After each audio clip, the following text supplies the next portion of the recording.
In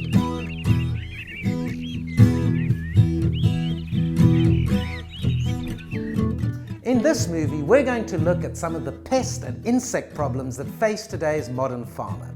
We're going to have a look at insects first, and then cover pests later in the movie. There are about 20 insect species that affect deciduous fruit. We're going to look at the top 6 insects that affect deciduous fruit growing, those that can destroy an entire crop in less than a week. These insects are bollworm, codling moth, oriental fruit moth, false codling moth, Mediterranean fruit fly, and snout beetle. The first of the notorious 6 is the bollworm. The moth lays eggs on the leaves, and the larvae that hatch burrow into the fruit and feed on the leaves, buds, and growing points of the tree, causing a lot of damage.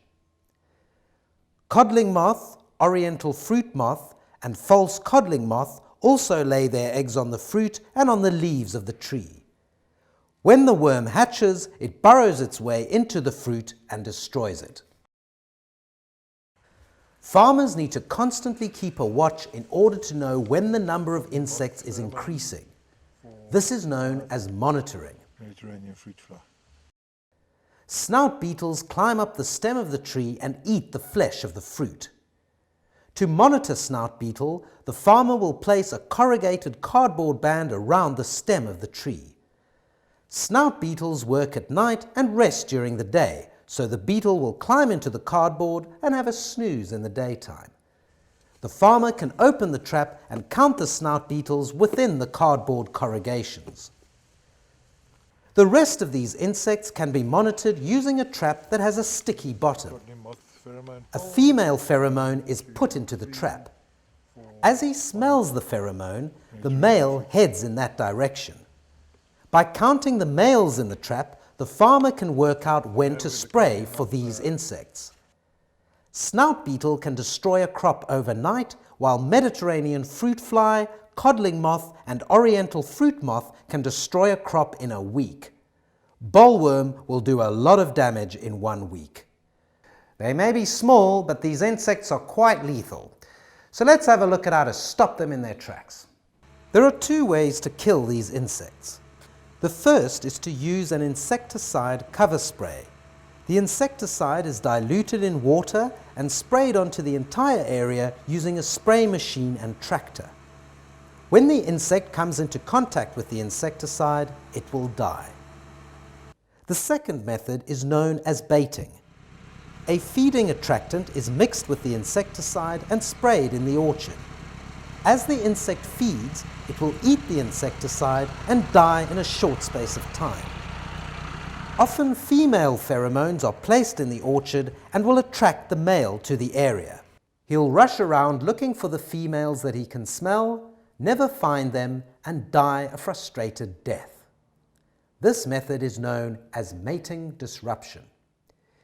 It is used very often for the flying insects.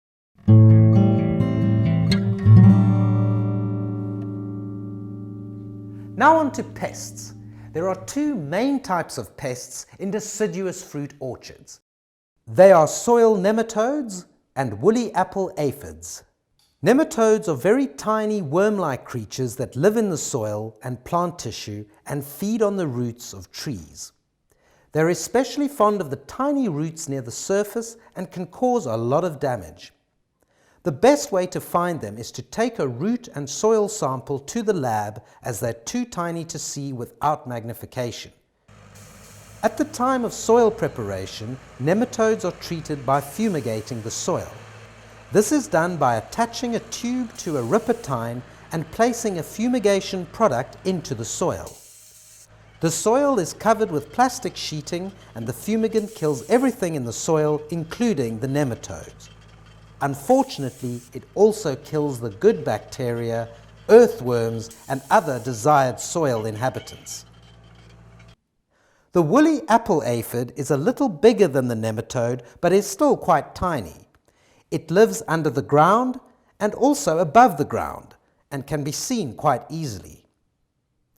Under the ground, it will attack the roots of the tree and leave tiny root knots where it has been. Above ground, the aphid will feed on the bark of the tree. They're easily noticed as a cotton-like covering on the leaf or branch. Woolly apple aphids are controlled in two ways. The soil can be treated with a systemic insecticide which will be taken up by the roots and pass into the stem and leaves of the tree. As the aphid sucks the juices of the tree, it takes up the insecticide and dies a short while later. Secondly, a natural predator, a wasp called Aphilinus marley, which eats the aphids, is often able to control them quite well. If they are not there naturally, the wasps can be brought into the orchard to do the job. There are a growing number of farmers who prefer to use natural methods. They're cleaner and greener and are cheaper than using a lot of poisons, and of course, a lot of work is avoided. The red spider mite was one great success story using natural methods. A tiny mite called Californicus was introduced to South African orchards. It ravenously attacks the red spider mite and very soon controlled a pest that had to be sprayed 4 times a year with very toxic materials. Any spray material must be recommended to the farmer by a registered AVCASA advisor. The farmer is not allowed to choose the products and go out and spray them.